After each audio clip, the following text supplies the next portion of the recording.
My dream has always been to live in the village. You know, I was living in all the cities studying, but my dream really was to go back home because I realized that there's a shift when we get educated. In 2018, I moved to live with my mom in the village.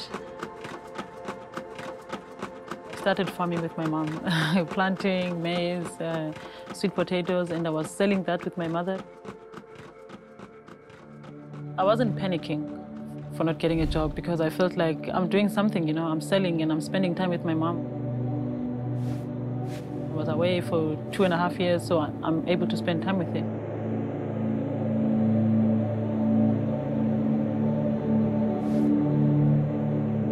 Currently, I live at Bulongola.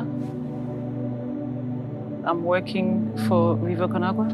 This is Viva con Agua. I was playing football at FC St. Pauli. We had a training camp in Cuba, and after that training camp, I was thinking about my life, like how to continue. What am I doing with my life? And one day in the morning, I decided I quit my football career. That's it. Yeah, after all these years playing football, I decided I want to do a world trip. I want to work in social projects related with football and see the world, basically.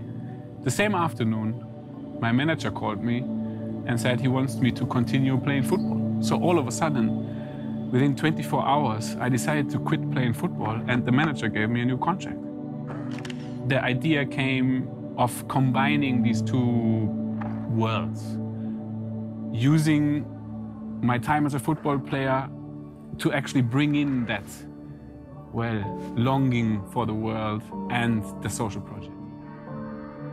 That's how we started with the idea of a platform, an open platform, a social network, where everybody can contribute with whatever they can do best, whatever she or he can contribute, creativity, energy, ideas, which is still very important until this day, that it's just a platform where everybody can join. 15 years later, Viva con Agua is again at a very, very interesting stage. We were working with AJ since 10 years. He was the water representative of Welthungerhilfe, our best partner. And maybe 1.5 years ago, AJ said, listen, I'm moving to Cape Town and I want to do Viva con Agua South Africa.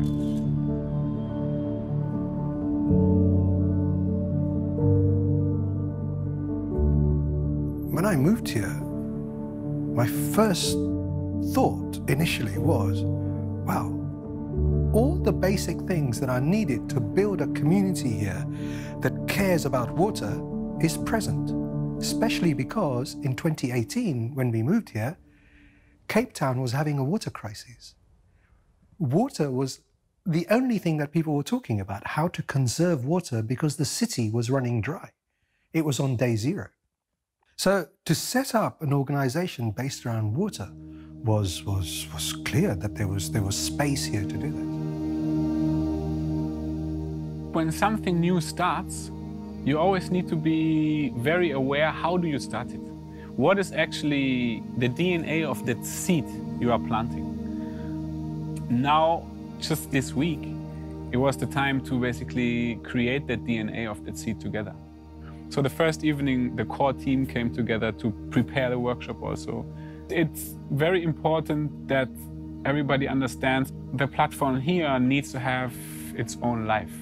And I think within that, since we are in South Africa, we need to be aware of the context. Looking from outside, especially Viva con Agua, critical Viva con Agua people, the whole critical whiteness, white savior, Black Lives Matter, the whole issue is over the top in Germany right now. So from the outside, people will look at us very critically. You address it explicitly and implicitly. You do it on all fronts. The whole reason for being here is the inequality in services. Right? The whole reason for being here, for organizations like Viva con Agua to exist, is the inequality that we've got. So you address it head on. Even if those conversations are really difficult and uncomfortable, and they touch on things that bring up hurt and pain and stuff like that. But it's important to acknowledge it and for it to be in the room. Because, for example, I'm thinking that when, for example, if Viva con Agua goes down to Bulongola, right? Yeah. It will be you guys, me and Sivu. So it will be like, oh, there's saviors again coming through our black people, So if you talk explicitly so that everything is clear, about the integration, what are you about? Because it's about racial integration. It's about what the person brings on the table before the color of their skin. So, and here's the other thing. When you say, no, don't be political, you cannot help but be political. Why? Because you're addressing basic services. And basic services here are politicized. You cannot avoid politics if you're engaged in the provision of basic services. Why? Because of the inequality. Justin had a very beautiful start for the workshop, as we always do, with a nice check-in. So let's begin by everybody closing their eyes.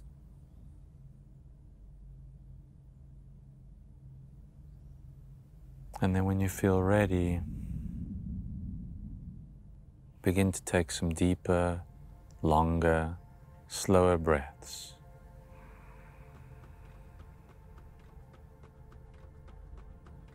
And after breath, the most important is water. See if you can become aware of the fact that you are made up of mostly water. And so is this planet that we share with so many other species.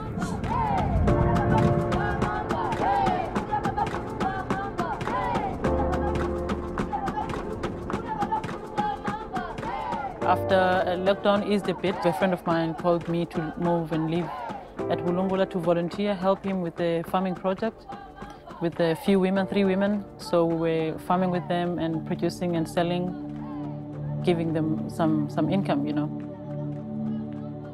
There were some guys who were coming for work. We went to the location of the project, and it's called Bulungula. We got there late in the evening, and I saw this young woman walking towards me, and she was wearing a T-shirt, and it said Supergro Montpellier, which is a university in southern France. And I know Supergro Montpellier because I've worked with them before. So I asked her, that T-shirt? And she said, yeah, I studied there. And I got talking to her. And it was clear that this was a person who was really committed to the community and to her culture in the Eastern Cape. And she was living there, right? So there she is with a master's degree in agriculture, but she's back in the community. And it just felt right. It just felt right that this is the type of person who's got a commitment to improving the situation within the community.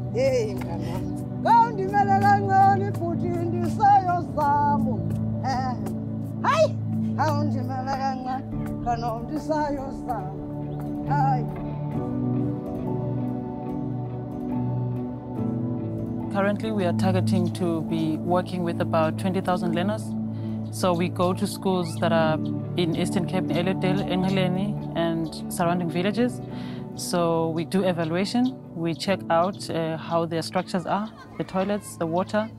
And from there, we start installing toilets if we need to, or we start fixing the ones that are already there. Eastern Cape has a challenge with sanitation, especially in schools, because there is water, there's tanks, they have water because of rainwater harvesting, but the problem that is occurring more is the management of sanitation. In the project, I work with Sivu. My name is Sivu, born in Barthelwet in the Eastern Cape, raised here in Cape Town, and after 20 years went back to the Eastern Cape to serve. And yeah, I fell in love with the Eastern Cape, felt very much connected. I think by now we're like 3 million people in Khayelitsha. It's actually the 3rd largest township in South Africa. Mostly people from the Eastern Cape are here in Khayelitsha for looking for job opportunities and maybe for a better education for their kids and themselves. Sivu, she's part of the group of youngsters that move away, get professional jobs, and they leave a gap behind them, because they don't go back to the Eastern Cape. Yeah? So the community starts to get hollowed out because all the professionals are moving away. Yeah. So Seeda is one of these few people. Her personality is such that she's moving back to the Eastern Cape to give back to her community, learning here and going back to work there. Now I was interacting with people, I was there. And then now I heard about Viva con Agua, and then I went in, and it was mind-blowing. I mean, to be a part of a huge network of people that are actually people, you know. So we are going now to the heart of Cape Town, basically the CBD, the center of Cape Town. We're gonna meet Michael there. Michael is from the Secret Love Project. Yeah, how's it? How are you? Good, man. Good, good. Hi, Vanessa. You want to come forward? How's it going? Lekker. How are you? Good. Good, good. Hi, how are you? Cool. Good. Kwezi Fuku, how are you, sir? Good. Daniel, what's up? Let me see face. No, can I see your face? I haven't seen you before, so new people, I do right at the end. Do you know what this line is for? Okay, it's for Secret Love Project. It's not for food, it's for stickers, but I only deal with new people maybe in an hour, 20 minutes. Okay. Chico, what's happening? How are you? Good. Good, good, good. What happens with new people is I deal with everyone first, give stickers, and then we do the snap scans. And then right at the end, I will introduce new people to the project and let them know how they start. And generally it works. We don't sign someone up immediately. We give them a small amount of stickers. And if they come back and are on time and regular, then we slowly increase the stickers. And after about 3-4 weeks, we'll then put them onto the project, make them an ID card, and get them properly involved. The Secret Love Project is a project that's taking care of the homeless people in Cape Town. What they do, Michael is providing heart stickers, little heart stickers, you're going to see them now. He's giving them to the homeless people for free, so they can basically resell these heart stickers at the traffic light to make a living.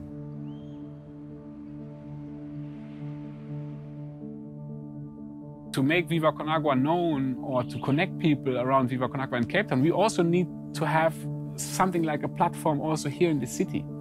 If you think back in Hamburg, we had FC St. Pauli as our platform. So we were not starting with nothing. We were starting with a football team with 30,000 people in the stadium, and that was a big platform where we could jump off. The idea was maybe it's possible to create a space like a Viva con Agua home, where everybody can come there, where everybody can be connected on that place. Honestly speaking, you guys are crazy, in a nice way.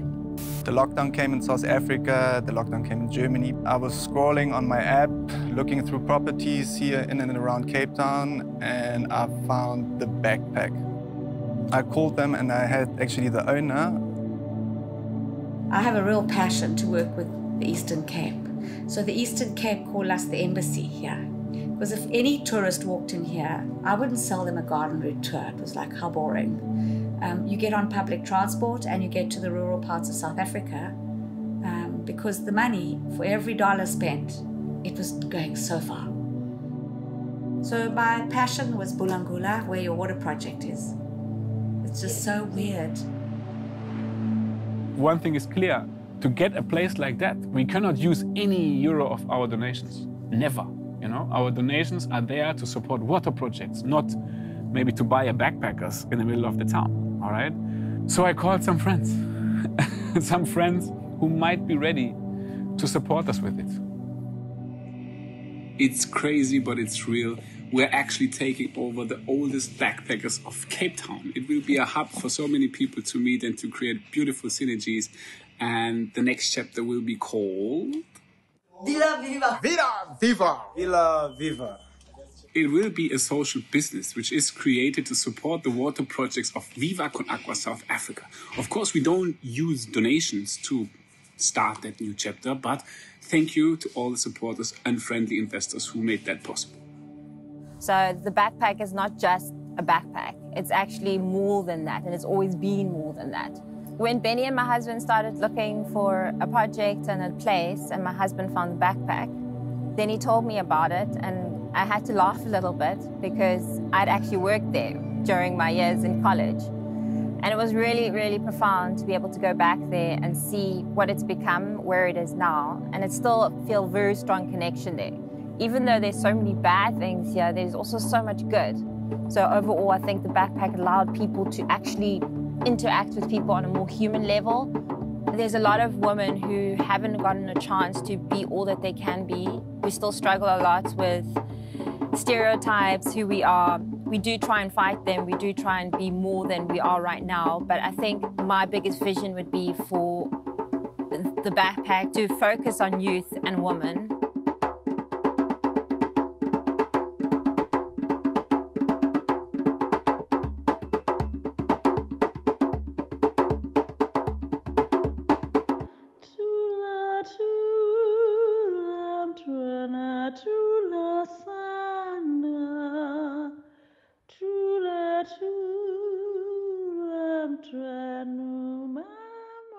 We were just attracted to Hout Bay because it too is like St. Pauli, right? It's rebellious.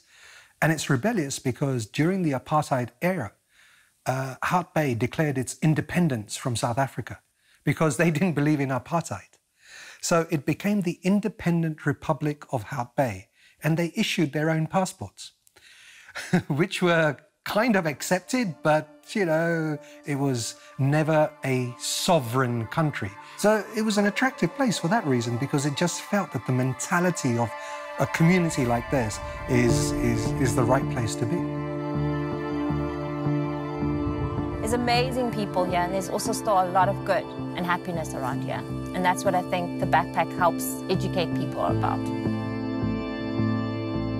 So really, we are able, as South Africans, to put our differences aside, and it becomes a more beautiful place when we do that. The mission that Viva Conagua is about, I'm about that. I mean, it's 2020. We cannot all not have access to water right now, you know? Water for all for water, but at the end, it's about life. It's about creating and sustaining life on this planet.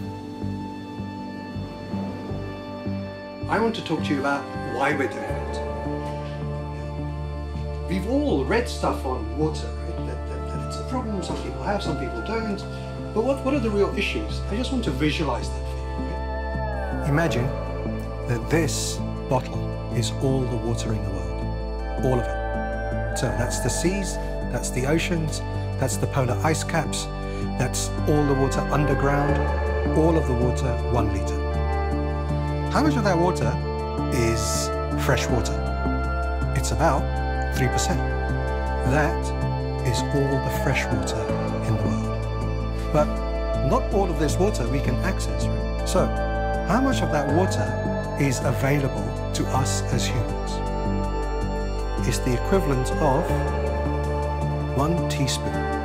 This is water in rivers, in lakes, and it's the water just below the ground where we can drill a borehole or a well and get that water for drinking.